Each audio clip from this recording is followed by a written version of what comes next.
here this morning. My name is Ryan Goodwin, and John is correct that for a short while longer I'll be living in the Memphis, Tennessee area. I preach for the East Shelby Church of Christ in Collierville, which is a suburb on the east side of town. Technically, I live in Olive Branch, Mississippi, but I don't tend to say that because it confuses people. I thought you lived in Memphis. Like, yeah, I live in the Memphis area. But if that's not confusing enough, someone asked me earlier, Chris was asking me earlier, it's Chris, right? He was like, well, where are you from? What's your home state? I said, well, I'm really from Oregon. So that's really my home state where I grew up is Oregon. So if you ask me where I'm from, that's probably where I'll say. And if that's not confusing enough, at that point, we are moving to Florida, hopefully by the end of this month. So if you want to follow me, keep up with where I am the rest of my life, I'll be in Gainesville, Florida for the foreseeable future.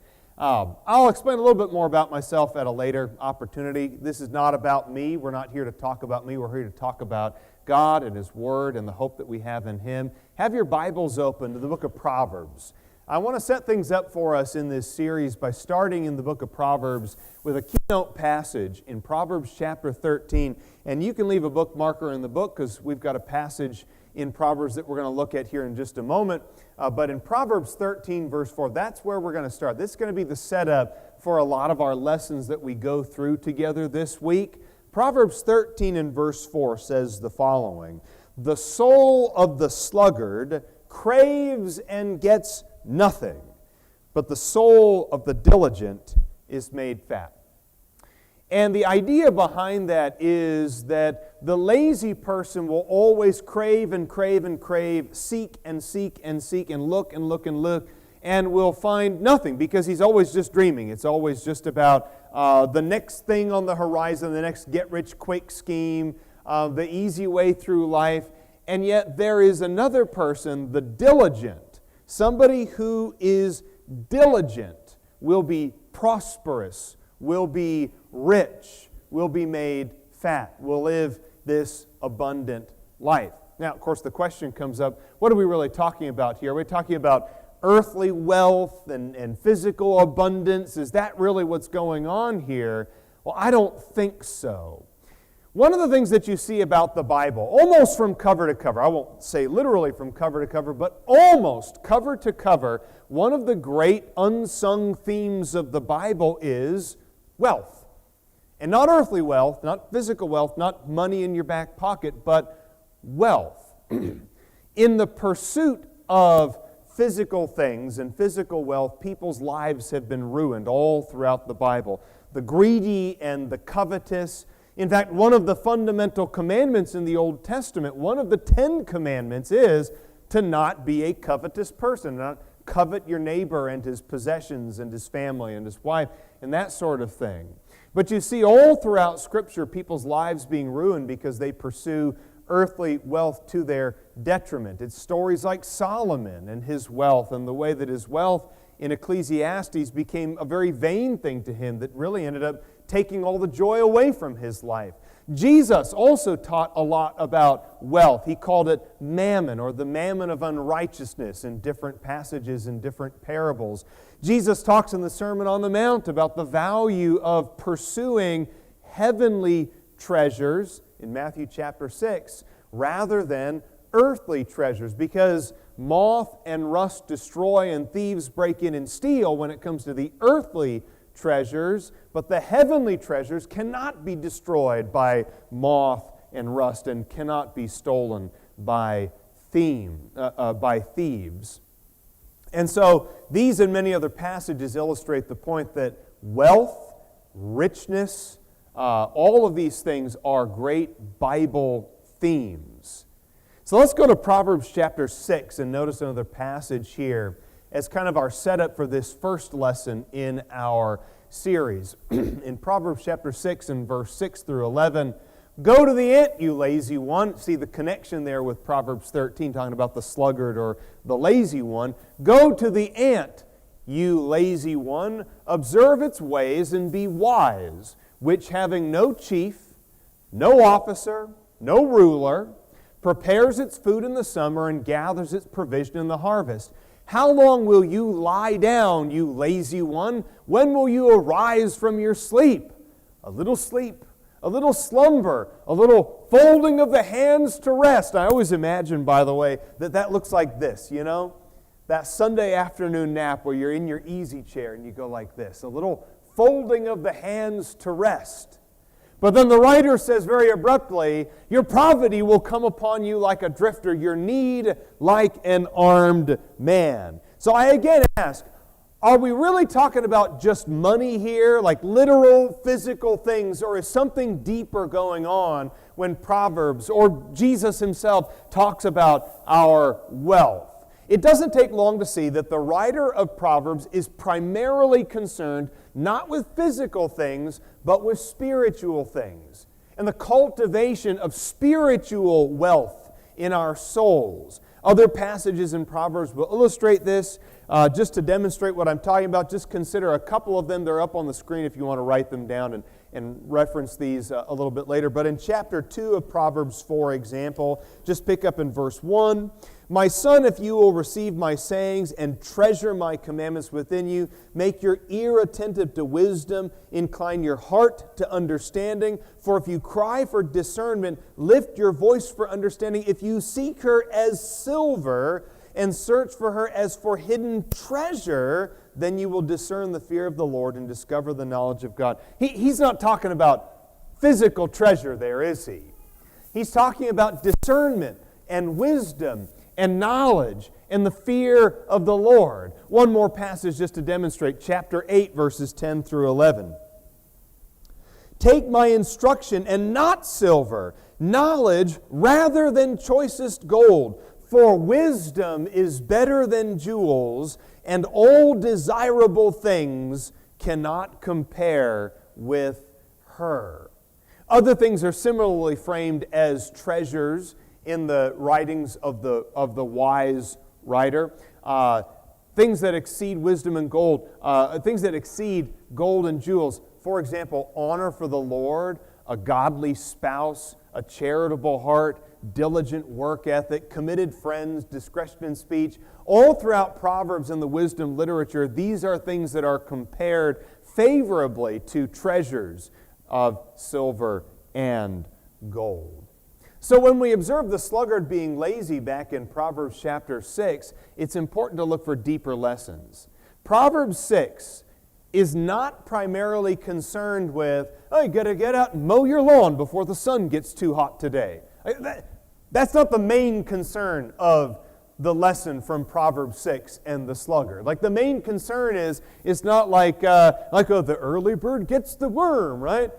Really the main concern is the spiritual application, spiritual laziness versus spiritual effort. I hope you noticed from the flyer or what was on the website for the church that our theme for the week is the soul of the diligent, or diligently pursuing spiritual things. That's why I started with this lesson and started with Proverbs 6 as our kind of focus for this first session. Lazy spiritual lives are spiritual lives that are on their way to certain death.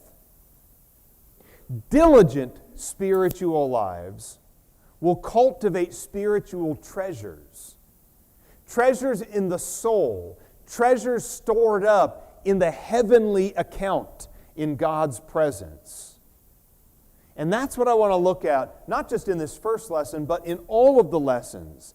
The idea of being the diligent pursuer of spiritual growth and avoiding things like spiritual laziness, moral decadence, and the debt of sin. And so we go to Matthew chapter 6, which is a passage that we've referenced, but I want to go look at it in greater detail. In Matthew 6 in the Sermon on the Mount, seems like an obvious place to go if we're going to be talking about earthly versus heavenly treasures. So he says in Matthew chapter 6, and this is Jesus speaking, beginning in verse 19, "Do not lay up for yourselves treasures upon earth, where moth and rust destroy and where thieves break in and steal." Okay, question comes up. Somebody might read this and say, okay, he says it pretty bluntly, do not. do not lay up treasures on earth. So how literally are we supposed to take this? Like, you can't lay up treasures at all. Because, I mean, hey, Jesus said it, do not. So does this passage mean no savings account, no 401k, no Roth IRA, no college fund for your kids? You're not even allowed to keep like a 20 in your car for just emergencies in case you need to buy gas, right? Like, is Jesus saying, literally, you are not allowed to have a single penny in your pocket in reserve? Well, clearly not. I mean, if for this fact alone, if you go and read what Paul wrote to the Corinthians about laying by in store, so that needs of the church can be met. I mean, if you think about the idea, the book of Proverbs even talks about how valuable it is that a man leaves an inheritance for his children and his grandchildren. I think there's a lot of other Bible ideas out there that say, yes, you're allowed to have money in a bank account, okay? You're allowed to have a Roth IRA and save up for retirement, okay? That is not actually a sin. So if that's true, what does Jesus mean when he says, do not lay up treasures for yourself? These earthly treasures. It's not about the act of laying up. It's about where the treasure is stored. What space does that treasure occupy in your heart? That's really what's at play here, is what space does that treasure occupy in your heart? Money in a bank account, as long as it's in a bank account, if it's just there to serve the purpose that money serves, I don't think that's what Jesus is talking about, because it's not in your heart. Money that's out in the world doing what it does, investing in a business, investing in a property, paying off a mortgage, sitting in a Roth IRA, paying your bills, whatever it happens to be, money that's out in the world doing what money does, that's not what Jesus is talking about. He's saying, where does that money occupy? Is it occupying your heart? Is that where that money is living? And if all you have in your heart is the love of earthly treasure, well, Paul told Timothy in 1 Timothy chapter 6 that the love of money is a root of all sorts of evil. And many people's lives have been ruined because they have pursued it, just like Jesus is saying here.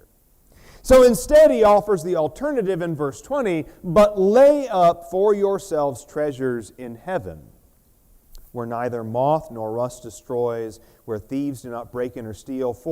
And he's getting to the point here in verse 21. For where your treasure is, there will your heart be also. All right. That's all very easy to read, but very hard to live by.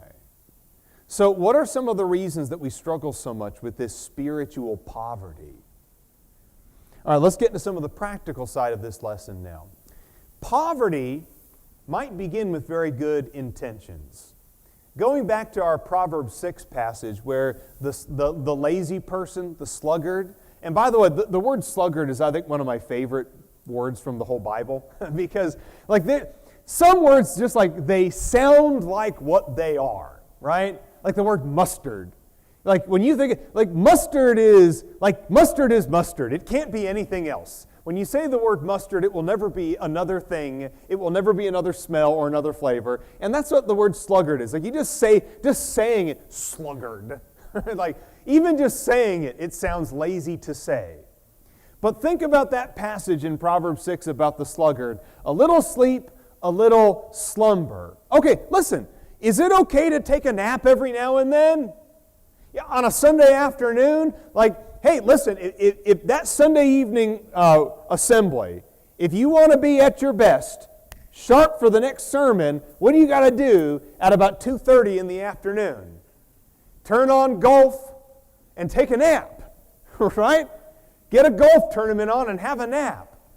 So, obviously, the writer of Proverbs is not, absolutely condemning the idea of napping, but here's the point I'm getting at. A little sleep, a little slumber, maybe that started off with good intentions. I'm going to take a little nap. Listen, everybody's entitled to a little nap, and so we justify it. We justify a nap. But a little nap can become the sluggardly life if it's allowed to just go wild. Even Jesus took naps after all. But the well-meaning cat nap can slide so easily into deep ineffectiveness, especially when it becomes habitual. Take worship, for example. Hebrews chapter 10 and verse 25. I quote that passage often when we talk about the assembly. Do not forsake the assembly, as is the habit of some. Now, there's a lot going on in that passage, like why do we assemble in the first place? To stimulate one another to love and good deeds. I think other passages in the New Testament clearly show that our worship is a way for us to not only encourage each other, but to give proper praise to God. But when he talks about not forsaking the assembly, as is the habit, New American Standard says habit of some. You know, to miss something on occasion out of necessity is not what Hebrews chapter 10 is talking about. But the idea of forsaking it, to turn away from it, as is the, not every now and then, not, well, I got called into work, I couldn't help it, one of the kids got sick, we got strep throat. That's not what Hebrews 10 is talking about. And I think we've got to be really careful about the justifications that we use for missing our assembly. Right? What may start off as a perfectly reasonable thing. The kids are sick. I got called into work. That's all very reasonable. Does the benchmark for our excuses get lower and lower and lower, to where it's just like, I've got a migraine, which is obviously I don't want anybody to have to be here under artificial light with noise and a loudmouth preacher if you've got a migraine. But the migraine turns to the minor headache, turns to the I'm feeling tired, turns to the I just don't feel like it. And we just have to be really careful about that. Because again, the sluggard from Proverbs 6 didn't wake up one day and say, I want my poverty to come upon me like a vagabond right now. No, it doesn't just happen all of a sudden. Poverty comes upon you like a vagabond because of a lot of little lazy choices along the way, a lot of little compromises that come along the way. And because you compromise here, and then compromise here, and then compromise here, and that's when you wake up one day and your poverty has come upon you like a vagabond. Your spiritual poverty, you wake up one day and go, I don't even know anybody at church anymore. The church has changed. We got new members there, and I walk in and people treat me like I'm the visitor, but I've been a member here for 20 years. You walk in and you realize my knowledge of the Bible has not changed in about 30 years. I was so enthusiastic when I first got baptized, and I just consumed the Bible with enthusiasm, and now I don't know anything more than I knew 30 years ago. I haven't been growing spiritually. I haven't been growing in my knowledge. You wake up one day and your spiritual poverty has struck upon you like a vagabond, because of all the little lazy compromises that you made along the way. And at some point, dormant Christians need to wake up, rise from the dead, and make the most of their time. Go to Ephesians chapter 5. I love the way that the Apostle Paul puts it here. To the Ephesians, he says this, and we're going to begin here in verse 13. Ephesians 5 and verse 13.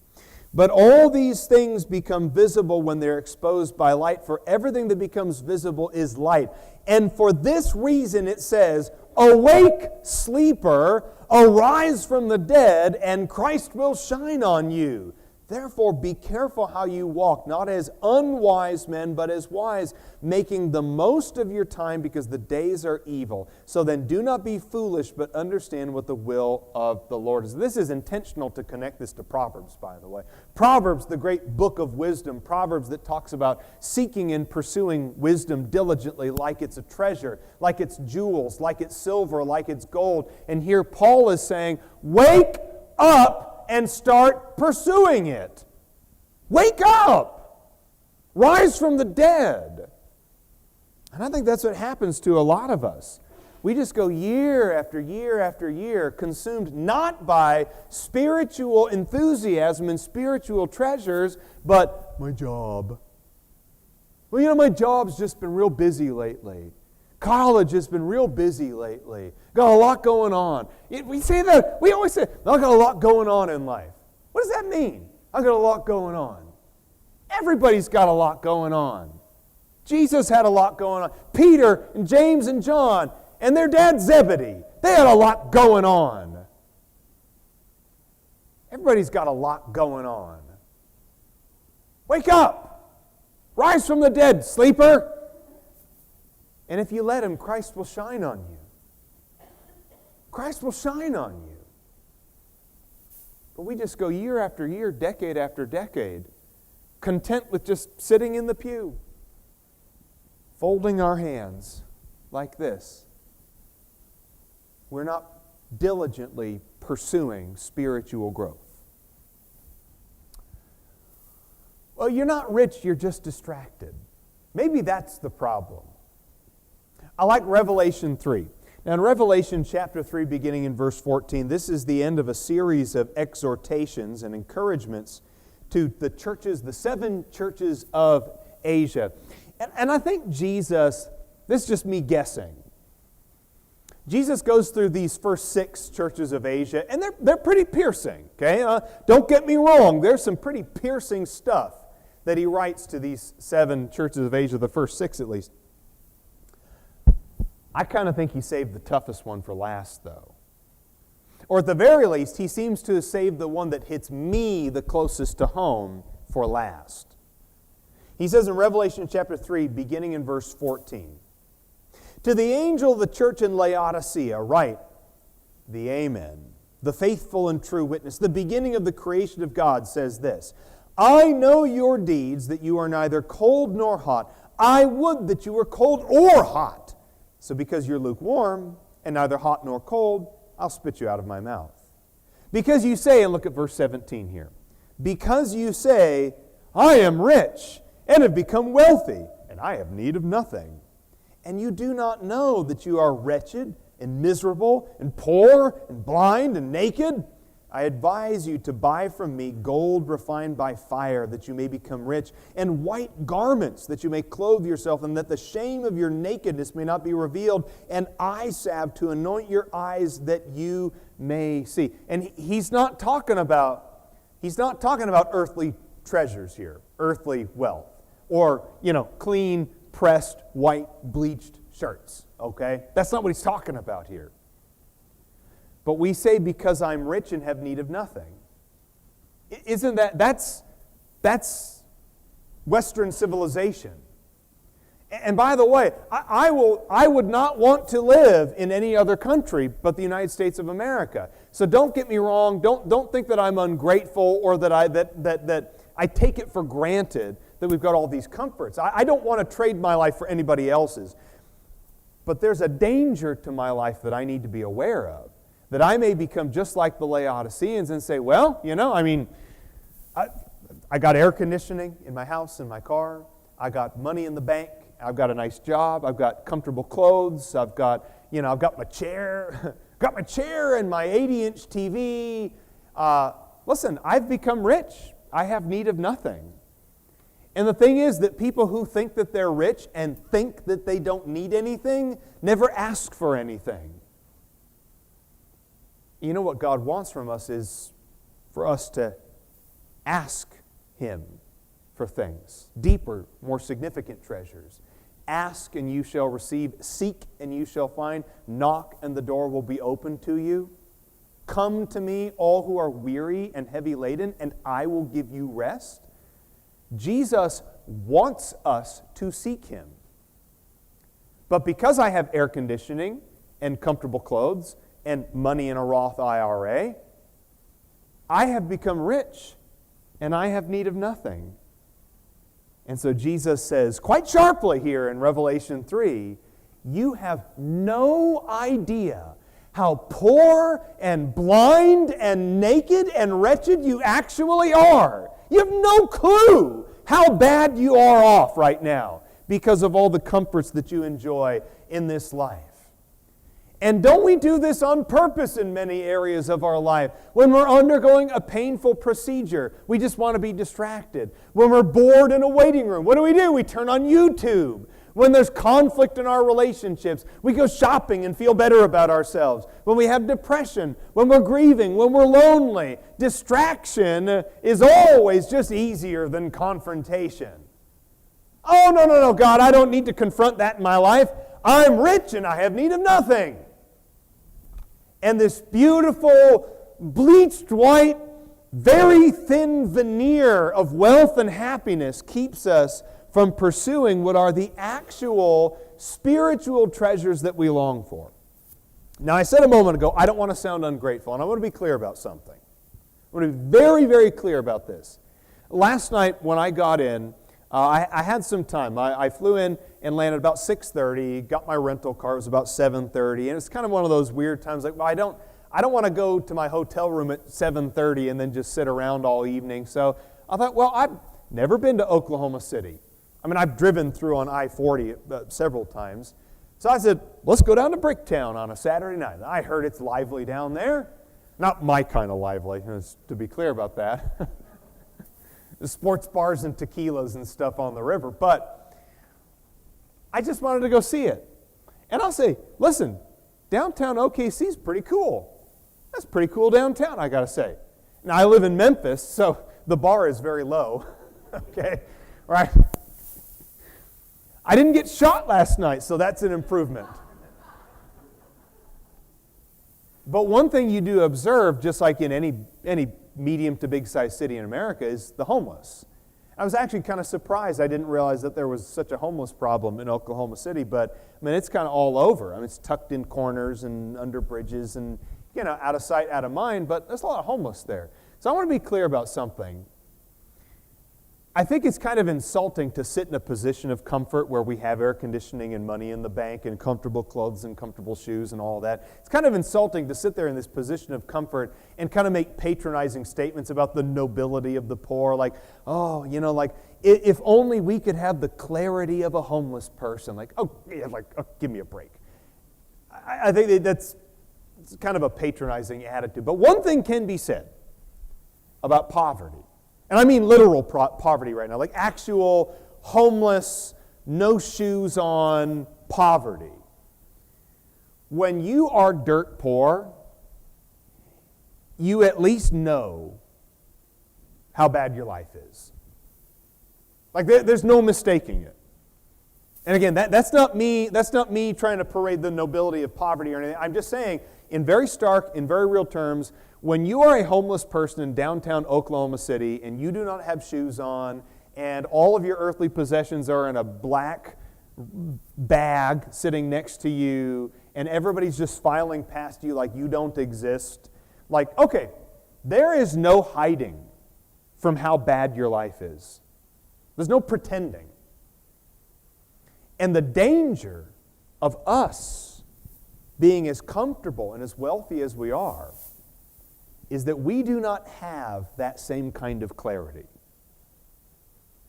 Because without Jesus, without God's wisdom, the wisdom from above, like James chapter 3 talks about, versus the wisdom from below, without having God and the fear of the Lord in our lives, spiritually speaking, we might as well be homeless, shoeless, penniless, meaningless. And I can appreciate the level of clarity that true and deep poverty gives to someone about their life. There's a good example of it in Matthew chapter 19. A man who, like us, was very comfortable, the rich young ruler. And he had many comforts. I'm sure that if you had to trade lives with someone from 2,000 years ago, please don't, okay? I mean, disease and low life expectancy there is. People sometimes ask me just like, hey, Ryan, you're a student of history, because I love history. I think history is a lot of fun. And it's not, but people say, well, if you could live in any other time period, but right now, I'd say like 5 minutes ago. If you could, no, you're not getting it. If you could live in any other time period, but the time period you live in right now, like none, none. I would not trade 2025 for a single other year in all of human history because, listen, the past is rough. And I don't know that we'd really be very well equipped to handle, medieval England or something like that. But as far as comforts go, the rich young ruler in Matthew 19, relatively speaking, must have lived a very comfortable life. And he comes to Jesus and says, all right, what do I need to do? What do I need to do to go to heaven? And Jesus gives him the obvious answers. Okay, well, what do the laws say? What do the commandments say? Okay, all right, this and this and this and this. Well, I've done all those things. To his credit, and I do appreciate him, to his credit, he says, what am I lacking?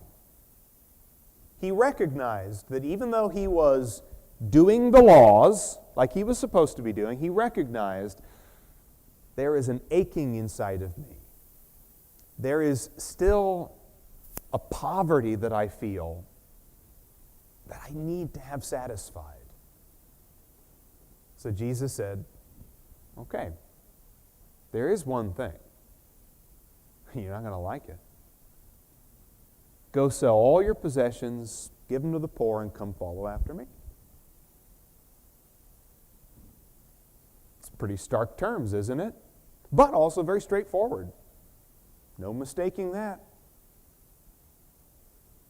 And he couldn't do it. He couldn't do it because he had too much stuff. And so Jesus is talking to his disciples a couple verses later, and he said, truly I tell you, it is hard for someone who is rich to enter the kingdom of heaven. Again, I tell you, it's easier for a camel to go through the eye of a needle than for someone who is rich to enter the kingdom of God. So, as we bring our lesson to a close, how do we combat this slide into spiritual poverty? Well, I'm going to give you two things, and then we'll bring the lesson to an end here. Number one, question the long-term value of your investments in this world. Like people who believe that their junk equals wealth, or people who get duped into get-rich-quick schemes, we need to be skeptical about all the things the world says will fulfill you. And what I mean by that, and I'm not picking on hoarders. My wife, her grandparents were actual hoarders, and it was a difficult thing for her parents and her family to work through. And I understand there's a lot that contributes to people's hoarding tendencies, but when you get to know hoarders, or when you maybe watch documentaries about them, like the show Hoarders from a few years ago, I believe it was Discovery Channel or National Geographic Channel that was on. One thing you discover, hoarders think that stuff equals wealth, right? They go through their house stacked with all these things, old newspapers and cans and everything, and they're just like, I could never get rid of it. Like, I've just invested so much into my collection. Like, that's not a collection. That's garbage. Having a house full of garbage is not the same thing as having wealth. And we get tricked into it. We get duped into it. And so the world comes along in spiritual terms. The world comes along and says, you've got a Bible verse a day calendar? Good for you. That's the same thing as studying the Bible. I've got a little Bible verse of the day calendar, and I rip the little sheet off every morning and go, oh, that's a quaint little out-of-context verse from Jeremiah. I've studied the Bible today. And the world says, good for you. That's studying the Bible. You need to question that investment. You need to question when the world says, listen, the only way your kids are going to love you is you got to work all those hours, 70 hours a week, put in the extra time, get ahead, get that rat race going on, because you know what? You're going to make up for it with that expensive vacation to Disney, and your kids will really love you because you took them to Disney. That's baloney. Your kids love you because you're present and you're there with them. Your kids will love you because you actually turned down an overtime opportunity so that you could go to the ball game, so that you could play games with them at home, so that you could read books with them. That's a lie the world tells us. Question that investment, okay? Like people who collect Dale Earnhardt Jr. commemorative plates and display them in a hutch in their dining room, like that's wealth or something. Like, well, I was up at 2 o'clock and the Home Shopping Network said like these are going to go up in value. Like, no, no, question that investment. And so when Satan tells you that marriage is a sham and you'll be much happier with that younger woman, question that investment. When Satan whispers in Eve's ear and says, no, eat the fruit, it will be worth it. Question that investment. Question the investment that you make in your life, your energy, into things like pornography and money and the lies that Satan tells us. We have to question. These are terrible investments. And we've got to question that. But a second point, I know that we're about to move on here. We're about to bring this to a close. A second practical application is recognize that our poverty goes beyond just having nothing. Our greatest problem is not the fact that we're deprived.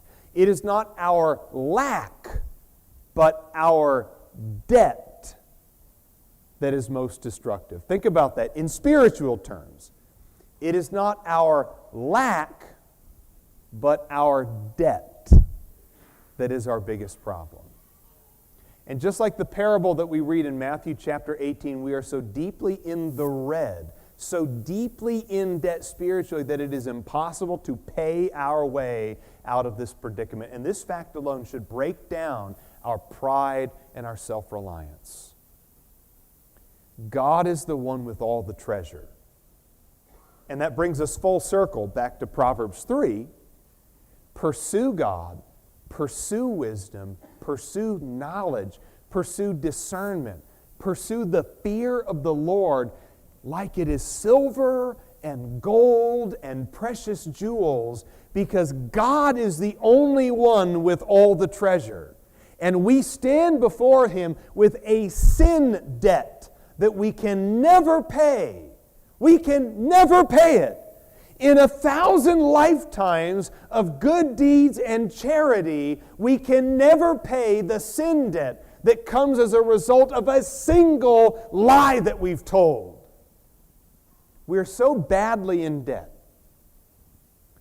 And Satan always wants to frame it as you're lacking something. You just need more money. You need more time at work. You need more friends. You need more sex. You need more this. You need more that. You need more of this. And God is saying, no, pump the brakes on all of that and just come to me, you who are weary and heavy laden.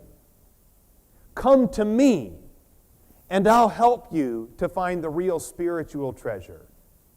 And you'll have treasure in heaven. Treasure that you'll never lose. Treasure that will never make you feel poor ever again. Appreciate your attention for this first session and really looking forward to the rest of our sessions together this week. Thank you so much.